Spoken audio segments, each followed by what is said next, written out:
100% kita ada di sini gitu, kepala kita di sini, hati kita di sini, badan kita sama-sama di sini.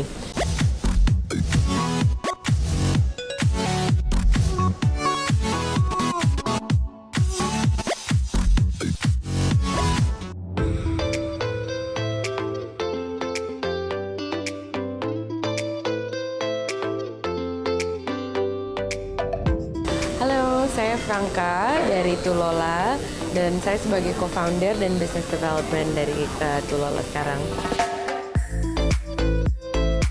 Kalau untuk specifically di bidang perhiasan, betul-betul pertama kali join sama Tulola itu kan sekitar hampir 4 tahun yang lalu. Dan sebelumnya saya memang udah ada di retail sudah cukup lama, tapi sebenarnya nggak pernah ada di perhiasan. Jadi lebih di fashion, e-commerce, beauty dan gitu sebagainya. Tapi akhirnya ketemu Tulola, ketemu Happy, ketemu Sri, pastinya benar-benar jatuh cinta sama produknya dan dari segi bisnisnya sangat scalable. Jadi sebenarnya saya udah temenan sama Sri udah dari 12 tahun yang lalu, dari pertama kali dia membuat Tulola. Tapi kan karena dengan perjalanan profesional yang mungkin kita cukup berbeda, saya juga masih menimba ilmu gitu ya istilahnya, kita belum pernah ketemu secara profesional.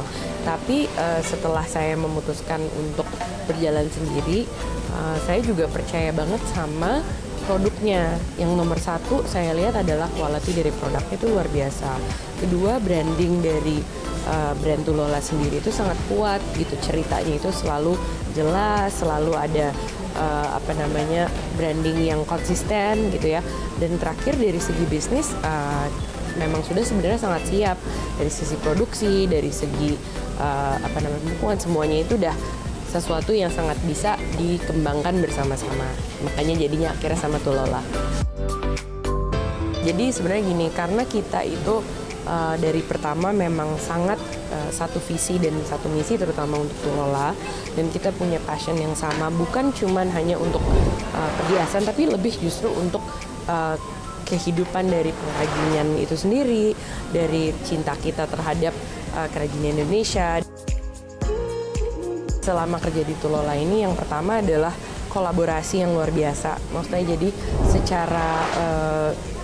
secara bersama-sama tuh kita selalu memecahkan permasalahan bersama-sama. Kita kalau mau mempunyai ide itu saling bantu-membantu. Nah, semangat untuk selalu mengerjakan sesuatu dan saling membantu itu yang sebenarnya akhirnya menjadi salah satu yang kita selalu bawa pulang ke rumah dan dalam personal life, bahwa ini semua bukan tentang kita secara pribadi, tetapi secara kolektif kita harus saling membantu gitu. Sekali lagi karena memang kita semua sudah berkeluarga juga ya, jadi justru kita makin sama-sama tuh saling pengertian gitu loh. Kalau misalnya kita lagi perlu waktu untuk sekali lagi bersama keluarga, dari maksudnya untuk weekend atau liburan, itu kita 100% ada di sana gitu. Kalau mau ditanya bagi waktu gimana, sebenarnya yang paling penting adalah apapun yang lagi kita kerjakan saat itu, kita harus make sure kita 100% ada di sana. Jadi contohnya kayak sekarang saya lagi event, ya kita semua bertiga 100% kita ada di sini gitu. Kepala kita di sini, hati kita di sini, badan kita sama-sama di sini. Tapi kalau kita lagi di rumah, anak-anak saya juga lagi baru pulang sekolah, atau misalnya kita lagi main-main weekend, ya saya benar-benar cuma sama anak saya gitu. Saya nggak nggak gangguin Happy ya, masih lagi di keluarganya juga gitu loh. Ya seperti itu sih.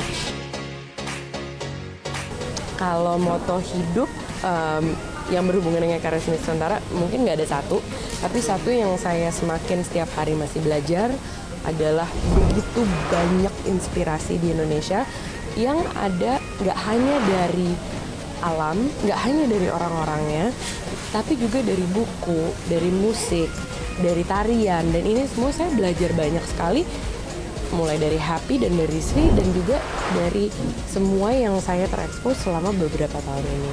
Dan saya yakin sekali ke depannya masih banyak yang bisa menjadi sesuatu yang kita pelajari dan tetap menginspirasi Tulola dan wanita lain bersama-sama.